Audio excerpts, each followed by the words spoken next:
personnes à qui Dieu ne révélera pas sa volonté. La première catégorie de personnes à qui Dieu ne révélera pas sa volonté, c'est ceux qui ne sont pas assoiffés de sa présence. Ceux qui ne sont pas assoiffés de sa présence.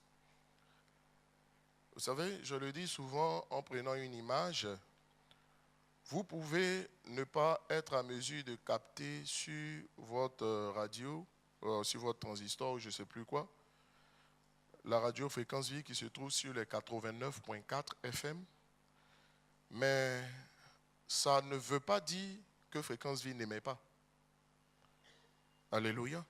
Il y a des moments où vous essayez de capter, vous n'arrivez pas à tomber juste sur la fréquence correspondante, on va dire correspondant à Fréquence Vie. Mais ça ne veut pas dire pour autant que la radio en question n'est pas en train d'émettre. Le problème peut se localiser ou se trouver au niveau de votre récepteur. Ça veut dire qu'il y a des moments où Dieu parle, mais c'est vous qui n'arrivez pas à entendre ou à capter ce que Dieu a dit. Les gens ont le sentiment que lorsqu'ils n'arrivent pas à capter ce que Dieu dit, c'est que Dieu n'est pas en train de parler. Ce n'est pas vrai. On va dire que ce n'est pas toujours vrai. Il y a des moments, et moi je sais par expérience, que Dieu parle, mais le problème c'est que nous ne sommes pas sur la même fréquence que le Seigneur. Écoutez-moi, la plupart du temps vous avez l'impression que Dieu ne parle pas, Dieu parle. La Bible dit, il se laisse trouver par qui? Par celui qui le cherche. Le mot chercher ici signifie s'approcher de Dieu dans le but de mieux le connaître. Ça signifie aussi s'approcher de Dieu avec des questions en suspens, dans le but de trouver les réponses à ces questions. Chaque fois, Dieu parle. Et la raison pour laquelle nous n'arrivons pas à entendre Dieu qui nous parle, c'est parce que tout simplement, nous ne sommes pas des assoiffés de sa présence. Vous savez, et il faut le noter, c'est dans sa présence qu'on le rencontre. On rencontre Dieu dans sa présence, pas ailleurs. C'est dans sa présence qu'on le rencontre. Ça veut dire que hors de sa présence, tu ne risques pas de le rencontrer. Voilà. À votre avis, pourquoi la Bible dit prier sans cesse? Prier sans cesse, ça veut dire que la présence de Dieu n'est pas localisée. Il dit prier sans cesse. Écoute, rendons simple. C'est dans sa présence qu'on le rencontre. C'est dans la présence de Dieu qu'on rencontre Dieu. Vous savez, quand vous arrivez chez vous à la maison et que vous sonnez sur l'interphone, bon, enfin, s'il y a un interphone, quelqu'un dit Amen.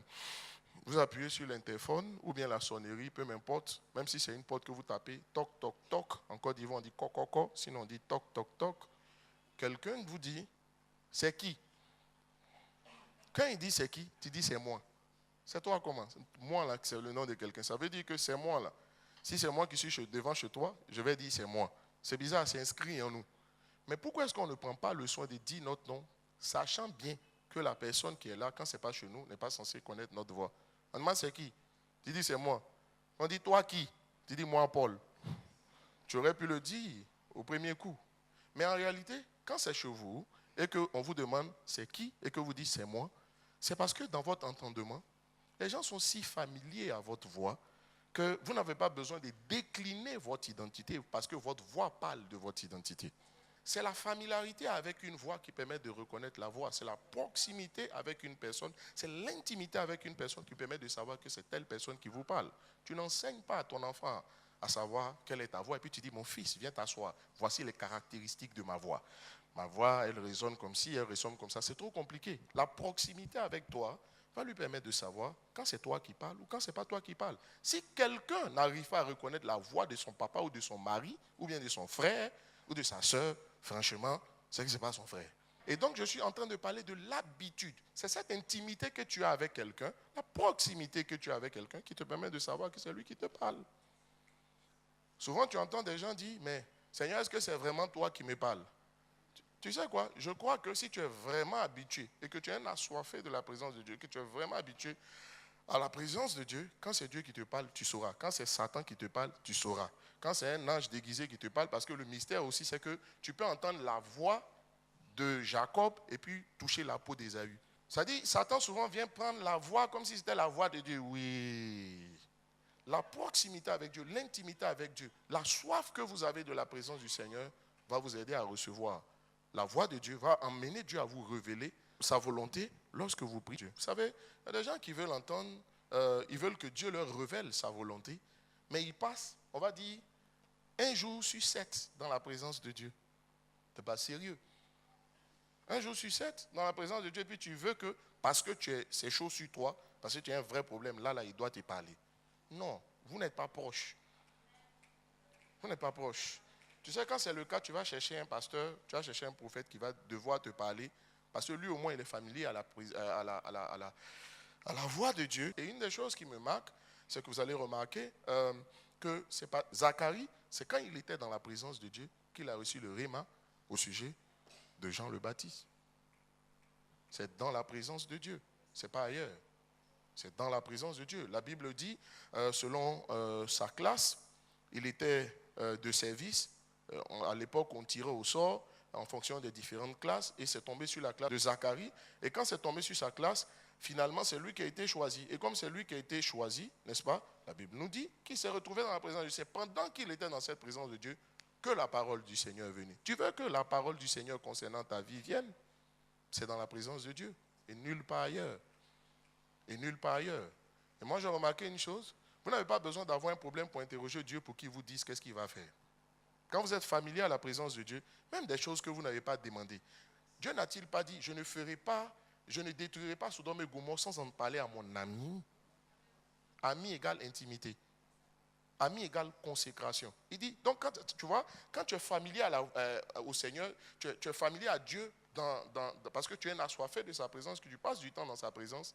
Il y a des moments où Dieu t'appelle et puis il te dit, tu sais, tu vois, il dit, tu sais quoi? Et puis tu dis, non Seigneur. Et puis il commence à te parler. Ce n'est pas que tu te lèves pour dire, Seigneur, quelle est la météo par rapport au pays? Non. Tu sais, quand ton ami, il a des infos, il a des informations, frère, tu ne lui tires pas les verres du nez pour dire, on dit quoi ici? Non. Dès que tu apprends, tu n'es pas un colporteur, mais tu dis quoi? Tu sais quoi, maman? Tu sais quoi? Et puis il dit, non, dis-moi. Et puis il dit, en fait, il y a telle chose qui va arriver dans ton pays. Voici ce qui va arriver. Je ne peux pas faire ça. Ça ne peut pas arriver sans que je te dise. Et puis, il te dit, ah bon? Et puis tu lui demandes, mais je dois faire comment? Parce que si tu m'as dit, Dieu révèle toujours pour acheter. C'est pourquoi il n'y a jamais de fatalité. On vient te dire, non, tu vas mourir. C'est fini. Un prophète te rend, il dit, tu vas mourir. Tu vas faire un accident. Non. Si Dieu a dit, c'est parce qu'il veut que tu pries ou bien que quelqu'un prie pour que ça n'arrive pas. Il n'y a pas de fatalité avec Dieu. Non, c'est même pas comme ça que ça marche. C'est une saison hautement spirituelle. Ça dit, tu dois savoir ce qui se passe. Il ne s'agit pas de prier. Il s'agit de savoir qu'est-ce qui se passe quand tu pries. C'est de ça qu'il s'agit. En fait, l'activité tue l'intimité. Et quand vous êtes intéressé dans votre marche avec Dieu, il y a des choses que Dieu ne fait pas avec vous. C'est comme quelqu'un qui s'en fout de vous, il ne passe pas du temps avec vous. La Bible dit, fais de l'Éternel tes délices, il te donnera ce que ton cœur désire. Il y a un mot que le grec ou l'hébreu traduisent difficilement en français ou dans nos langues, c'est le mot délice. Quand on dit fais de l'Éternel tes délices, ça veut dire que si tu trouves ton bonheur dans ce qui fait la joie de Dieu, Dieu va te donner ce que toi, ton cœur désire. Pourquoi? Parce que tu es préoccupé d'abord de ce que lui, son cœur désire. Dans quoi tu trouves ton bonheur? Tu trouves ton bonheur dans l'accomplissement ou dans l'exaucement, dans la satisfaction de tes désirs ou de tes besoins? Non. Dieu a un problème avec toi. Ça va être plus difficile. Frère, s'il vous plaît, donnons-nous le temps de nous concentrer sur le vrai évangile. Tu as commencé, tes problèmes vont venir te rattraper. Tu as dit non, je ne suis pas encore marié. Puis tu dis, ouais, venez en prier. Mais depuis, là, si tu trouves ton bonheur dans ce qui fait la joie de Dieu, tout ce que tu veux, Dieu va te donner. En fait, c'est ce que ce passage dit. Ça dit, si tu trouves ta joie dans ce qui fait la joie de Dieu et que tu t'évertues à faire la joie de Dieu, alors Dieu fera ta joie. Si tu fais le bonheur de Dieu, Dieu fera ton bonheur. Est-ce que, à votre avis, est-ce que Dieu ne sait pas que tu n'es pas marié? On dit non, Jésus est venu pour détruire les œuvres du diable. Ce n'était pas sa priorité. Lis bien la Bible. Jésus est venu pour 3 choses. Jésus est venu pour que le Saint-Esprit descende. Tu sais pourquoi? Parce que quand le Saint-Esprit descend, tu as accès à la dimension surnaturelle. Ok? Jésus est venu pour susciter la nouvelle création. Et puis Jésus est venu pour réconcilier l'homme avec Dieu. C'est pour ces 3 choses. Quand il dit qu'il est venu détruire les œuvres du diable, ça veut dire qu'il n'est pas venu juste pour que les malades soient guéris. Et puis il dit, le royaume des cieux, c'est la joie, c'est le bonheur. Donc, Enfin, comme tu es dans le royaume, il ne faut pas que tu sois triste, il ne faut pas que tu sois malheureux. Et puis, donc, il s'en occupe. Qu'est-ce qui fait la joie de Dieu? On dit que c'est la joie dans le ciel lorsqu'une personne se convertit. Ce qui fait la joie de Dieu, c'est que tu prêches l'évangile pour que les gens acceptent Jésus. Deuxièmement, ce qui fait la joie de Dieu, il dit, faites d'eux des disciples. Il n'a pas dit, faites d'eux des convertis. Donc, quand vous les avez gagnés, enseignez-leur à garder, à observer tout ce que je vous ai appris. C'est-à-dire, ensuite, c'est de travailler à ce que Christ soit bâti dans la vie des gens. Chers amis, c'est ça. Que Christ soit bâti dans la vie des gens. Donc, gagner des âmes, et puis travailler à ce que Christ soit bâti en eux. Que Christ soit formé en eux. Que Christ soit formé en nous, c'est ce qui intéresse Dieu. Toute personne qui est préoccupée par faire son propre bonheur ou sa propre joie avant la joie du Seigneur aura des problèmes à être exaucés. Et comme le royaume aussi est forcé, il va devoir forcer, et puis Dieu va lui donner des miettes, et puis il est heureux. L'absence d'intimité affaiblit l'Église. L'intimité avec Dieu. Mais vous savez, l'homme ne peut pas avoir deux focus. Dieu a voulu que nos pères Dieu la regardent dans la même direction. Ça veut dire que tu ne peux pas être dispersé. Ça ne fonctionne pas comme ça. La présence de Dieu. Avoir soif de la présence de Dieu. Et c'était la force de David. Moi, j'ai vu que Dieu s'en fout des capacités d'une personne. Hein. Dieu cherche le cœur de la personne. Quand quelqu'un a un cœur pour Dieu, oh my goodness. Deuxième point. Et ce point-là, s'il vous plaît. Notez-le très attentivement. Si je me tais, oh, j'apprendrai à écouter la voix du bon berger. Si je me tais, oh, j'apprendrai à écouter la voix du... Si je me tais, oh, j'apprendrai à écouter la voix. Une dernière fois, si je me tais, oh, j'apprendrai à écouter la voix du bon. Voici là le deuxième type de personnes à qui Dieu ne parlera pas, ceux qui ne savent pas se taire dans la présence de Dieu. Job chapitre 29, verset 21. À cette époque-là, les gens m'écoutaient, ils attendaient, ils se taisaient pour entendre mon avis. Quand j'avais fini de parler, ils ne discutaient pas. Mais reprends la lecture. À cette époque-là, les gens m'écoutaient, ils attendaient, ils se taisaient pour entendre mon avis. Job dit, avant de recevoir son avis, là, il fallait se taire à cause de sa proéminence, à cause de sa dimension. Là. Les gens se taisaient quand lui devait parler. Ça voudrait dire quoi? Ça veut dire que quand quelqu'un d'important doit parler, il faut qu'au préalable, les gens se taisent autour de lui pour que sa voix puisse avoir le poids qu'il faut donner à sa voix. Alors, Job donc nous dit dans ce passage que quand tu veux bien écouter la voix de quelqu'un qui a plus à te dire que toi, quand tu veux écouter la voix de quelqu'un qui est en termes de sagesse et en termes de connaissance beaucoup plus élevé que toi, ce que tu as à faire, il faut apprendre à te taire. Pourquoi est-ce que Jésus dit, soyez prompt à écouter l'un à parler? Ça veut dire que tu ne peux pas être à la fois en train d'écouter si tu parles. Pour écouter, il faut se taire pour entendre celui qui parle. La prière, c'est peut-être parler à Dieu, oui, je n'ai pas de problème, mais la prière, c'est écouter Dieu. Or, pour écouter Dieu, il faut se taire. Écoute-moi, soyez prompt à écouter l'un à parler. Dit Dieu.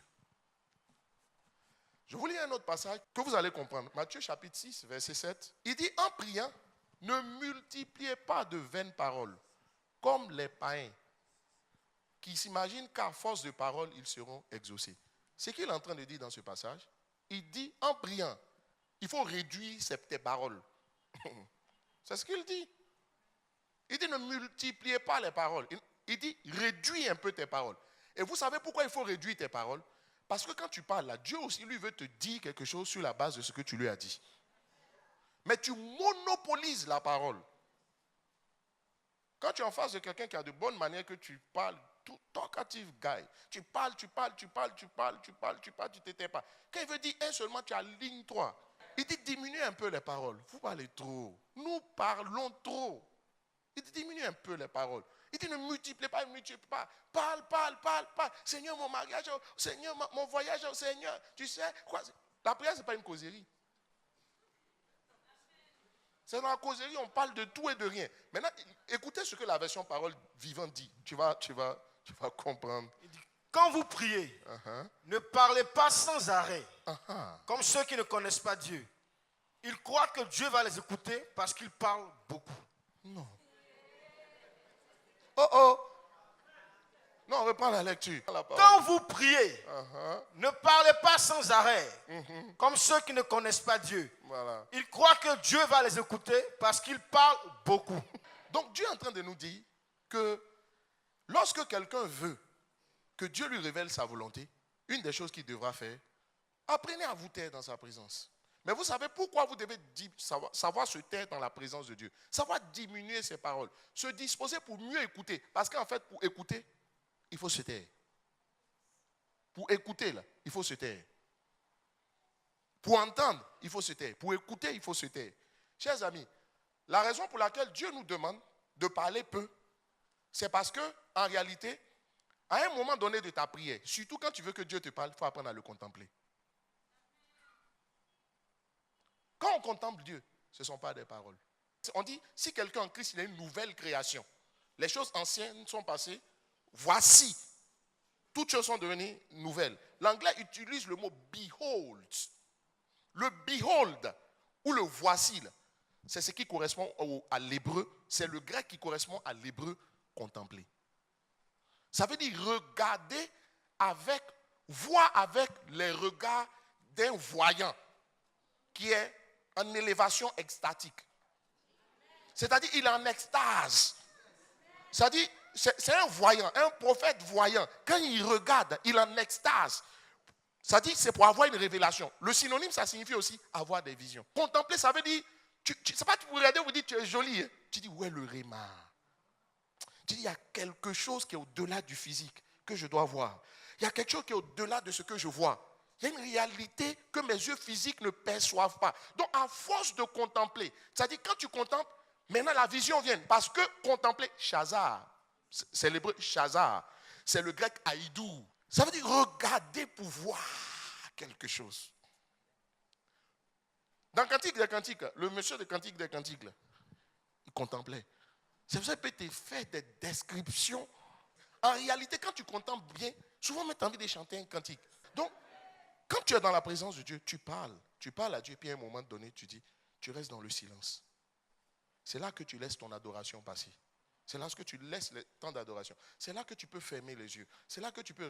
Parce qu'en fait, quand on contemple, on ne regarde pas les yeux physiques, on regarde les yeux du prophète que toi tu es. Tu vois, c'est ce temps-là. Or, quand tu parles, tu n'auras pas ce fait. Ça veut dire, contempler veut dire voir avec les yeux du prophète qui est en extase. Ça ne veut pas dire le prophète quand il a mangé. Non, le prophète quand il est en esprit. Déjà, même lui-même, c'est un voyant. Et puis en plus, il est en esprit. On se comprend, non? Mais ça veut dire que quand on contemple, il y a une vision. Il y a quelque chose qui est au-delà du naturel qui doit venir.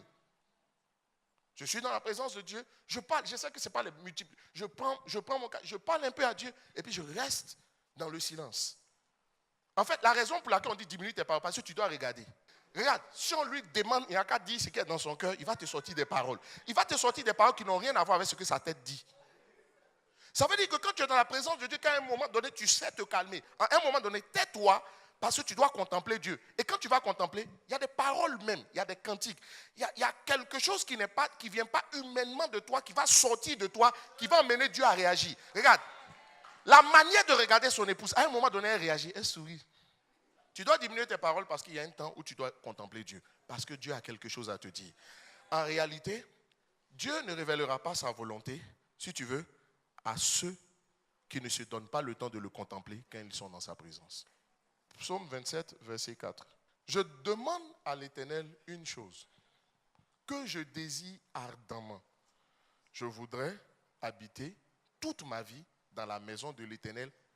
Dans quel but? Pour contempler la magnificence de l'Éternel et pour admirer son temple.